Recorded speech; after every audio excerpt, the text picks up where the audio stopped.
Family members of 9/11 victims will not be reading out the names of their loved ones this year. The COVID-19 pandemic is changing the way the annual memorial at Ground Zero has been held for 18 years. For many, it's a somber change, although they are glad to see the memorial happen at all.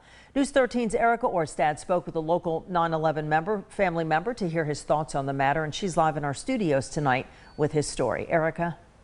Amy, Don Arias is a Bay County resident, retired Air Force Lieutenant Colonel and former New York City firefighter. But more than that, he is the brother of someone who lost their life in the 9/11 terror attacks that killed thousands more. He says he hopes those that were lost aren't forgotten as COVID-19 changes the way they are remembered.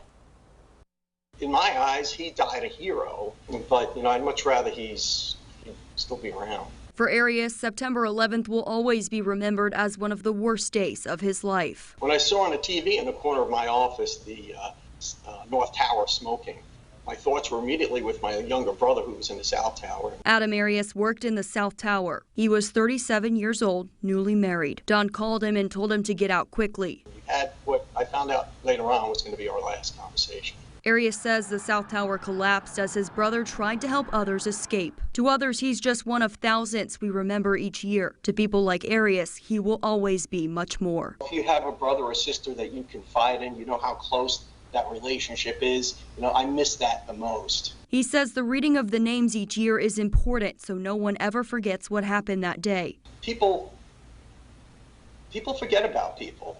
And the further we get away from 9/11, the less we remember it. This year, the names will be read through a recording because of COVID-19. Arias says it's an understandable change, but he hopes the traditions that keep his brother's memory alive aren't forgotten when the pandemic is over. And more so, he hopes Americans remember the days that followed the tragic attacks. This country came together, how you saw American flags everywhere. The best of people came out in the worst of times.